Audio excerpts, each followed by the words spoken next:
अगर आप CSS, PMS या CCE की तैयारी कर रहे हैं तो ये वीडियो आपके लिए इम्पोर्टेंट है। आज हम एक आर्टिकल डिस्कस करेंगे from Dawn news about Hormuz dilemma. ये आर्टिकल इम्पोर्टेंट है related to regional current affairs और पाकिस्तान के लिए क्या इम्पोर्टेंस है और करंट अफेयर्स के जो इंटरनेशनली तौर पे इसको हम डिस्कस करेंगे। और जो है CSS में करंट अफेयर्स और पाकिस्तान अफेयर्स के लिए न्यूज़पेपर रीडिंग बहुत ज़रूरी होती है, ख़ासकर जो ओपिनियंस और आर्टिकल्स पब्लिश होते हैं। हम डेली 4 आर्टिकल्स डिस्कस करते हैं, नेशनल या इंटरनेशनल, फ्रॉम डिफरेंट न्यूज़पेपर्स। अगर आपको चारों का एनालिसिस देखना है तो आप मेरी पिन की हुई 2 वीडियोज़ में डिटेल देख सकते हैं। आइए इस आर्टिकल को डिटेल में डिस्कस करते हैं। और इससे पहले हमारा यूट्यूब चैनल भी है जो आप सब्सक्राइब कर सकते हैं, जहाँ पे जो है हम वीडियोज़ अपलोड करते हैं फ्री ऑफ कॉस्ट, जिन्हें आप देख सकते हैं। अब इस आर्टिकल में ऑथर क्या कहते हैं, इस आर्टिकल में हम समझेंगे कि हॉर्मुज़ के डायलेमा को किस तरह सॉल्व किया जा सकता है और थ्रू पाकिस्तान, और पाकिस्तान ही क्यों, और GCC को क्या फ़ायदे होंगे और पाकिस्तान को क्या फ़ायदे होंगे। देखें हॉर्मुज़ डायलेमा, ऑथर कहते हैं इस जंग से जो है ना GCC कंट्रीज़ की जो है ना दुखती रुख का पता चल गया है। जो उनकी दुखती रग है वो है हॉर्मुज़। दुनिया को पता चल गया अगर हॉर्मुज़ बंद हो गया तो ये जो अरब कंट्रीज़ हैं ये बहुत ज़्यादा जो है ना परेशान हो जाएंगे और इनके एक्सपोर्ट्स रुक गए हैं, इनकी इकोनॉमी जो है ख़तरे में पड़ गई है। असल में हॉर्मुज़ पे डबल ब्लॉकेड लगा हुआ है, एक जगह से ईरान ने बंद किया हुआ है, दूसरी तरफ से जो है USA ने। इससे क्या हुआ है, ऑयल और गैस की जो एक्सपोर्ट्स हैं वो अफेक्टेड हुई हैं और 20% ऑफ ऑयल एंड गैस जो है यहाँ से गुजरता है दुनिया का। तो कतर, बहरीन और कुवैत सबसे ज़्यादा अफेक्टेड हैं और UAE और सऊदी अरब जो है वो पार्शियली हैं, क्योंकि वो जो है उनके पास अल्टरनेटिव रूट है। सऊदी के पास यानबू है और UAE के पास फुजैरा है। अब डायलेमा क्या है, डायलेमा यानी कन्फ्यूजन, एक ऐसी सिचुएशन जहाँ पे बंदा बहुत ज़्यादा कन्फ्यूज़ हो जाता है, परेशान हो जाता है। और हॉर्मुज़ ने ऐसी सिचुएशन पैदा कर दी है अरब कंट्रीज़ के लिए। पहली चीज़, अनइंटरप्टेड ऑयल सप्लाईज अब गारंटीड नहीं है, ठीक है ना। गल्फ़ कंट्रीज़ जो हैं वो अपने जो बायर्स हैं उनको ये गारंटी नहीं दे सकते कि हम जो है आपको ऑयल सप्लाई देते रहेंगे, क्योंकि बाद में भी फिर अगर आज ये जंग ख़त्म हो जाती है तो बाद में भी ये फिर शुरू हो सकती है, फिर से कॉन्फ्लिक्ट हो सकता है और फिर से हॉर्मुज़ बंद हो सकता है। अब हॉर्मुज़ जो है वो सेंट्रल पिलर बन चुका है ईरान की डिटरेंस का। ईरान को पता है कि अमेरिका को बाज अगर रखना है जंग से, अमेरिका को अगर मजबूर करना है तो हॉर्मुज़ मेरा सबसे बड़ा हथियार है। और यही चीज़ जो है अरब कंट्रीज़ की लॉन्ग टर्म थिंकिंग को जो है ना अफेक्ट कर रही है। वो अब बड़े अरसे के लिए सोच रहे हैं अब आगे क्या करना है, इसको किस तरह नेविगेट करना है। अब वो सोच रहे हैं उनकी कैपेसिटीज़ को एक्सपेंड करें और कोई अल्टरनेटिव रूट ढूंढें, अल्टरनेटिव मार्केट ढूंढें। अब यहाँ पे पाकिस्तान की जो है ना बात आती है कि पाकिस्तान एक अपॉर्चुनिटी है पाकिस्तान के लिए।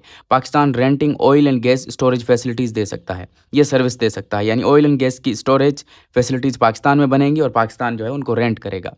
बायर्स जो हैं, इंटरनेशनल बायर्स जो हैं, जो अरब कंट्रीज़ से लेते हैं ऑयल गैस, वो कतरी LNG, इमाराती ऑयल, बहरीनी पेट्रोलियम प्रोडक्ट, सऊदी अरब का क्रूड ऑयल, ये सारी चीज़ें जो है पाकिस्तान से ले सकेंगे और पाकिस्तान में ये चीज़ें जमा हुई होंगी इन अरब कंट्रीज़ की। और ये कहाँ पे लोकेटेड होगा, पाकिस्तान के ग्वादर पे, पोर्ट कासिम पे, वहाँ पे जो है ये फैसिलिटीज़ बनाई जाएंगी।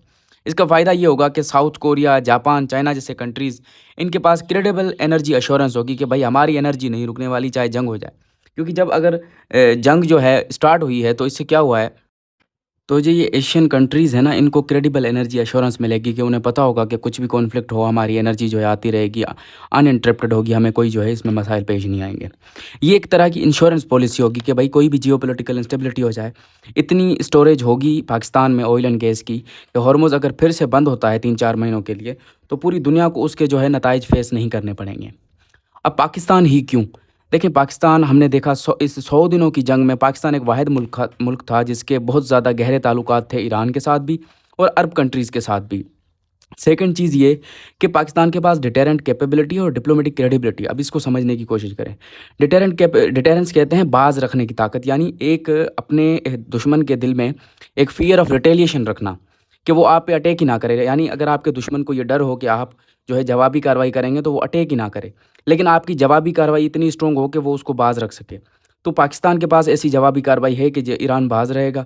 उसके अलावा हमारी डिप्लोमेटिक क्रेडिबिलिटी, हमारे जो ताल्लुकात हैं उनके साथ अच्छे हैं, हम क्रेडिबल पार्टनर हैं उनके, तो ईरान कभी भी पाकिस्तान के अंदर स्टोरेज फैसिलिटीज़ को अटैक नहीं करेगा जिस तरह वो अरब कंट्रीज़ में करता है जब जंग होती है। अब इसमें GCC के लिए क्या फ़ायदे होंगे? सबसे पहली चीज़, ये एक मोस्ट प्रैक्टिकल अल्टरनेटिव है, पॉसिबल चीज़ है और ये अश्योर करवाएगा उनके बायर्स को जो GCC से लेते हैं चीज़ें पेट्रोलियम प्रोडक्ट्स वगैरह, एलएनजी, ऑयल, ठीक है ना? ये टेम्पररी डिसरप्शन से जो है उन्हें बचाएगा, उन्हें यकीन होगा कि हाँ भाई अब नहीं आने वाली कोई डिसरप्शन ड्यू टू हॉर्मस। उसके अलावा ये अवॉइड कर सकेगा डिक्लेयरिंग फोर्स मेजर। अब फोर्स मेजर क्या होता है कि ये एक लीगल टर्म्स में यूज़ होता है कि जब आप कोई कॉन्ट्रैक्ट करते हैं किसी के साथ, उसको फुलफ़िल करना होता है। लेकिन अगर कोई ऐसी चीज़ हो जाती है जिसकी पेशेंगोई नहीं की गई थी, जो कि चीज़ जो है प्रिडिक्टेड नहीं थी, लेकिन वो हो गई है, तो उसके बेसिस पे जो है कॉन्ट्रैक्ट को है आप जो है क्या कर सकते हैं, अवॉइड कर सकते हैं। लाइक जो भी जीसीसी से जो है ऑयल गैस लेते थे, अभी ये जो चीज़ हुई उसके बाद उन्होंने कहा कि भाई अब हम दूसरी जगह से ले लेते हैं, क्योंकि ये देखें अब मसला ये हो गया है, तो अब इसके बाद हम नहीं ले सकते, ये हमारे लिए पॉसिबल नहीं है। तो ये चीज़ वो कर नहीं पाएंगे जो बायर्स होंगे, क्योंकि जीसीसी के पास अल्टरनेटिव रूट होगा, तो उनके कॉन्ट्रैक्ट्स जो है इन प्रैक्टिस रहेंगे, इन एक्सरसाइज रहेंगे, वो जो है ब्रीच नहीं होंगे। उसके अलावा ये चीज़ स्ट्रेंथन करेगी जीसीसी की रेजिलियंस, एनर्जी सिक्योरिटी की, एनर्जी सप्लाई चेन्स उनकी कंटिन्यू रहेंगी। जीसीसी की इकोनॉमीज़ ही ऑयल पे चलती हैं, एनर्जी पे चलती हैं, वो चीज़ जो है वो स्ट्रेंथन रहेगी। उसके अलावा इनकी जो अरब कंट्रीज़ की जो डिपेंडेंस है सिंगल चोक पॉइंट पे, हॉर्मुज़ पे, वो ख़त्म हो जाएगी, उस पे ज़्यादा डिपेंडेंट नहीं रहेगी। अब पाकिस्तान के लिए क्या बेनिफिट्स होंगे, जो कि हमारे लिए, हमारे एग्ज़ाम के लिए भी इम्पोर्टेंट है। पहली चीज़ जो है, पाकिस्तान की जो ताल्लुकात हैं वो पहले अरब कंट्रीज़ के सिक्योरिटी सेंट्रिक थे, अब वो जो है वो थोड़े डाइवर्सिफ़ाई हो जाएँगे और डीप हो जाएँगे। उसमें एनर्जी आ जाएगी, लॉजिस्टिक्स आ जाएँगे, इंफ्रास्ट्रक्चर की डेवलपमेंट होगी, पोर्ट मैनेजमेंट होगी, तो हमारे ताल्लुकात सिर्फ सिक्योरिटी तक महदूद नहीं रहेंगे। पहले हम आर्मी भेजते थे, उनको ट्रेनिंग्स देते थे, उनको वेपन्स देते थे, अब हम उससे बढ़कर कुछ आगे मैरीटाइम जो है सिक्योरिटी, मैरीटाइम कोऑपरेशन करेंगे। सेकंड चीज़, पाकिस्तान रीजनल सिक्योरिटी प्रोवाइडर बनेगा। देखें, पाकिस्तान जो है एनर्जी मार्केट्स को रेजिलियंस देगा। दुनिया में पूरी एनर्जी मार्केट जो है डिसरप्टेड है इस हॉर्मुज़ की वजह से, लेकिन पाकिस्तान एक वाहिद मुल्क बनेगा जो कि दुनिया की एनर्जी मार्केट को एक शॉक से बचाएगा। इकोनॉमिक कॉन्सिक्वेंसेस एशिया के लिए तो वो कम करेगा ही, पूरी दुनिया पे भी अल्टीमेटली उसका जो है फ़र्क पड़ेगा। थर्ड चीज़ जो है, ग्वादर रीजनल हब बनेगा।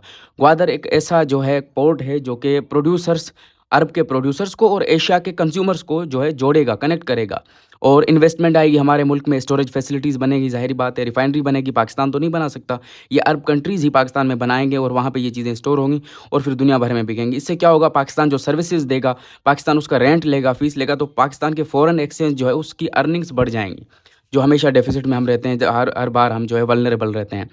चैलेंजेस क्या हैं, लेकिन ऑथर कहते हैं पाकिस्तान में गवर्नेंस और इम्प्लीमेंटेशन चैलेंजेस हैं। लैंड लेनी होगी बहुत ज़्यादा, इंफ्रास्ट्रक्चर प्लानिंग लॉन्ग टर्म करनी होगी, हमारा ब्यूरोक्रेसी बहुत स्लो है, फेडरल और प्रोविंशियल अप्रूवल्स चाहिए होंगे, और ये चीज़ें जो है ना जल्दबाजी में करनी होती हैं, क्योंकि ये अपॉर्चुनिटीज़ बार बार नहीं आती, और जब तक इनको टाइम पर कैश ना किया जाए तो फिर इसका फ़ायदा नहीं होगा। तो ऑथर कहते हैं कि रीजनल क्राइसिस आया हुआ है और पाकिस्तान इस रीजनल क्राइसिस को स्ट्रेटेजिक अपॉर्चुनिटी में चेंज कर सकता है, क्योंकि पाकिस्तान के पास लोकेशन है, दुनिया भर की क्रेडिबिलिटी है, पाकिस्तान पे लोग भरोसा करते हैं, मुल्क भरोसा करते हैं, कैपेबिलिटी भी है पाकिस्तान के पास कि ये चीज़ें कर सके, जिससे पाकिस्तान भी फ़ायदा उठा पाएगा, जीसीसी भी फ़ायदा उठाएगा, और एज अ होल पूरी दुनिया के लिए एक फ़ायदा होगा ये।